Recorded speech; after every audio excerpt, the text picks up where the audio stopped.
Taib, kita kembali ke ayat tadi. Walaqad ja'at rusuluna Ibrahim bil busyra qalu salama. Faedah yang kedua ayat ini tadi basyir atau kabar gembira. Seorang tamu kalau bertamu usahakan ceritanya yang bahagia. Jadi jangan yang enggak enak diceritakan. Kemudian ikhwan, yang ketiga, qalu salama. Yang ketiga adalah qalu salama. Seorang tamu datang dan dia mengucapkan salam, dan ini adab. Usahakan kalau kita bertamu ucapkan salam, dan para ulama menyebutkan salam bagian dari yang diperintahkan ketika datang ke rumah seseorang. Walaupun ada sebagian pendapat jika rumahnya kosong bukan assalamualaikum yang diucapkan, tapi assalamu alaina wa ala ibadillahi salihin.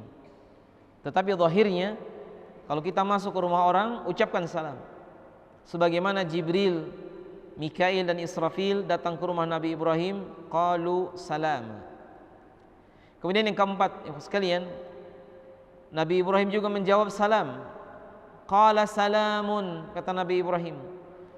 Jawaban salam hukumnya wajib, sedangkan mengucapkan salam hukumnya sunnah. Dan yang lebih baik adalah yang pertama mengucapkan. Kata Nabi SAW, afsus salam bainakum, sebarkan salam di antara kalian. Dan salam adalah zikir sekaligus ibadah. Oleh karenanya, di antara poin yang kelima, karena salam adalah ibadah, ibadah butuh niat. Makanya kalau ada burung mengucapkan salam, tidak usah dijawab, karena burung tidak punya niat. Begitu juga kalau ada bel assalamualaikum dipejet, tidak usah dijawab, karena dia cuma rekaman dan dia tidak punya niat. Sama dengan azan rekaman, tidak usah dijawab.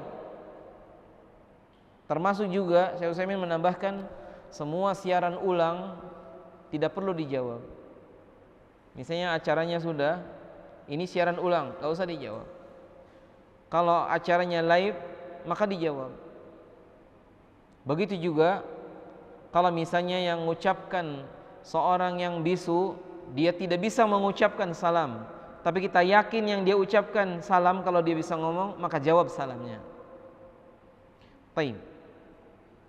Kemudian yang keenam, faedah yang keenam, fama labitha an jaa bi'ijlin hanid. Dan tidak lama setelah itu Nabi Ibrahim menyembelihkan seekor anak sapi yang dipanggang.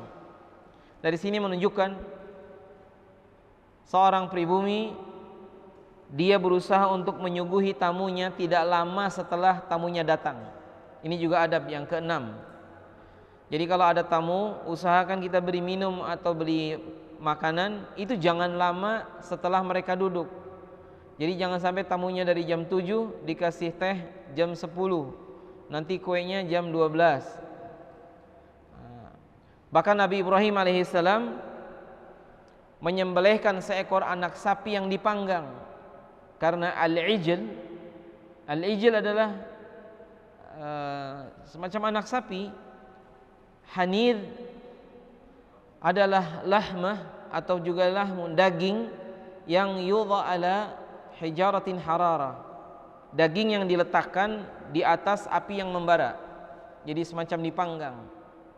Bayangkan ada tamu 3 orang, Nabi Ibrahim langsung menyembelihkan anak sapi dan langsung memanggangnya,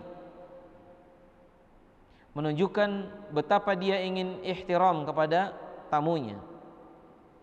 Dan ini juga termasuk bagian yang keenam, bahwa seorang sahibul bait usahakan memberikan yang terbaik untuk tamunya.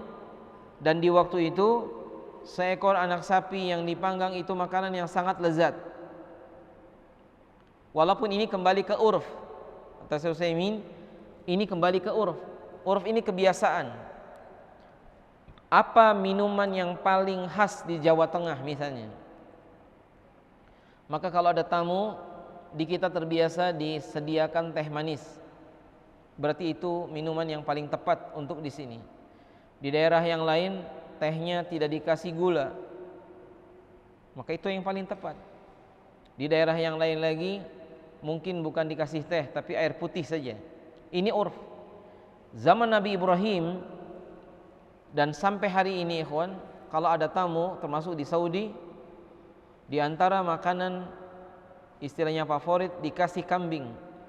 Dan kambing dengan nasi, kalau nasi perbandingannya jauh lebih banyak kambingnya daripada nasinya.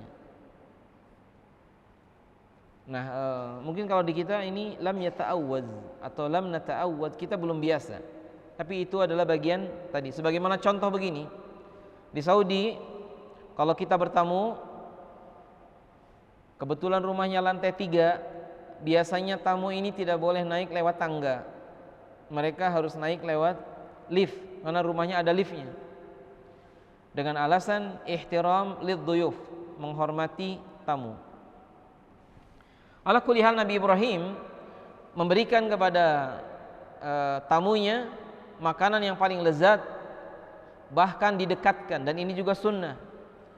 Sampai Nabi Ibrahim mengatakan, ala ta'kulun, silahkan dimakan. Di riwayat yang lain didekatkan makanannya itu, Nabi Ibrahim berjalan mendekatkan makanan ke tamu. Jadi bukan tamunya duduk di pojok sana, air minumnya ada di tengah-tengah, harus melangkah 17 langkah, kuenya ada di pojok sana, kemudian sendoknya di lantai 3. Jadi harusnya didekatkan. Baik.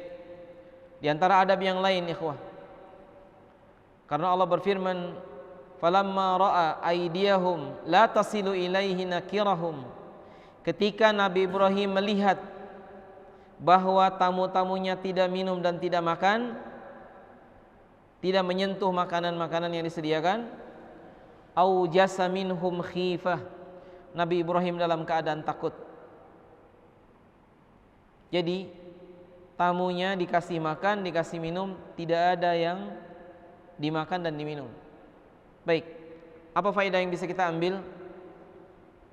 Kalau kisah Nabi Ibrahim ini memang yang bertamu malaikat, mau diapa-apakan malaikat gak akan bisa makan. Tapi kalau kita yang bertamu, usahakan kalau disediakan makanan, pertama tidak boleh dicela.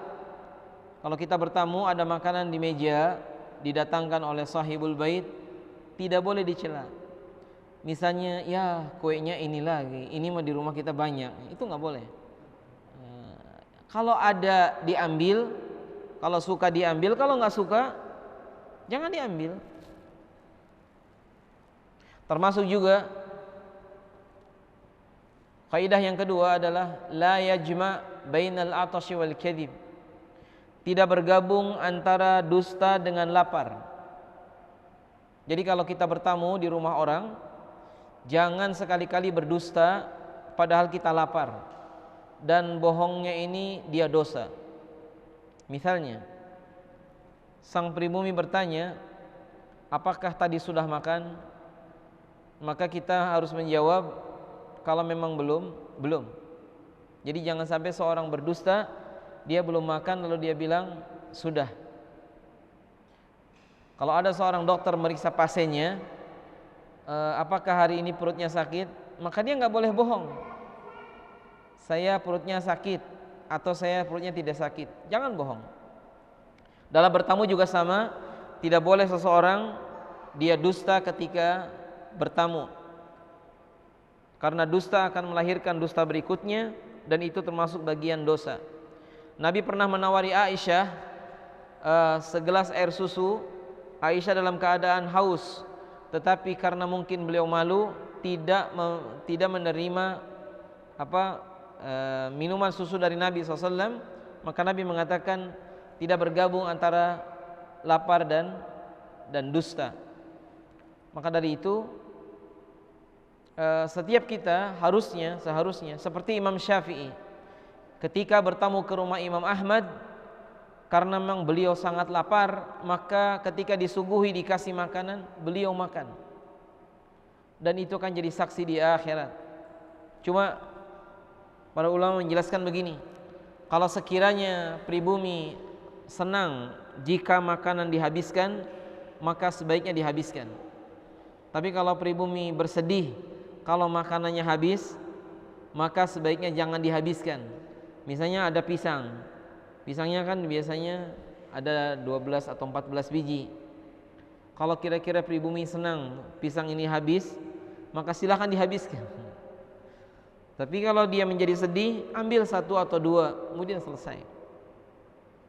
Nah, jadi kalau Nabi Ibrahim menyembelihkan anak sapi yang dipanggang, maka kita menyediakan yang terbaik menurut kebiasaan kita. Kemudian ikhwas sekalian, larangan mencela makanan atau mengatakan kalimat yang tidak layak untuk dikatakan di saat kita menerima hidangan tersebut. Nah, Allah Subhanahu wa taala ketika menjelaskan dalam hadis Nabi SAW melalui lisan nabinya, innallaha la yarda 'anil abdi an ya'kula al-aklata fayahmadahu 'alaiha aw yashraba syarbata fayahmadahu 'alaiha. Sesungguhnya Allah benar-benar meridhai seorang hamba ketika dia makan satu makanan, kemudian dia memujinya, memuji Allah Subhanahu wa ta'ala, dan dia minum satu minuman, maka dia pun memuji Allah Subhanahu wa ta'ala dengan mengatakan alhamdulillah, segala puji bagi Allah Subhanahu wa ta'ala. Nah, saudaraku yang dirahmati Allah, ketika seseorang misalnya mengundang makan, jadi ada tamu yang kita undang, maka dikatakan oleh beliau Ibnu Qudamah, di antara kelebihan orang yang bertakwa kalau diundang, orang-orang mukmin itu kalau diundang makanannya itu tidak banyak. Dia akan makan setelah lapar dan dia akan berhenti sebelum kenyang. Jadinya irit. Akan tetapi sekali lagi, kalau ada seseorang dalam keadaan dia sangat lapar sehingga makanannya banyak, ini pun bukan aib. Dia bukan aib, bisa jadi dia dalam keadaan kelaparan dan seterusnya. Nah, jadi catatan yang disebutkan Ibnu Qudamah, awalan, yang pertama ikhwas sekalian, usahakan menyegerakan makanan ketika tamu datang. Ini bagian dari adab yang dianjurkan, dan ini adalah sebuah keutamaan. Kemudian sanian, yang kedua, usahakan, kata beliau, yang diberikan itu buah-buahan terlebih dahulu sebelum makanan yang lain. Kenapa demikian? Beliau mengambil istidlal dari surat Al-Waqiah. Apa kata Allah dalam ayat tersebut? Wa fakihatim mimma yatakhayyarun, dan buah-buahan yang apa yang mereka pilih. Terus apa setelahnya? Walahmi tayrim mimma yashtahun, dan daging burung dari apa yang mereka inginkan. Penyebutan fakihah lebih dahulu dari daging burung. Jadi buah-buahan itu didahulukan sebelum daging dan makanan yang lain. Nah, melihat ayat ini, maka zahir ayat ini, setelah buah-buahan yang terbaik adalah daging. Dan kalau kita lihat di beberapa penjelasan yang ada, kayak Nabi Ibrahim kan, itu dipanggang. Dipanggang artinya dibakar di atas api. Nah, walaupun sebagian orang mungkin ada suka yang seperti ditambahkan adonan dan yang lain, walaupun di zaman Nabi sekalipun sarid ini adalah adonan, itu sudah biasa. Misalnya makanan dikasih adonan semacam tepung, di dalamnya adalah intinya, misalnya daging dan yang lain, makanya disebut dengan sarid.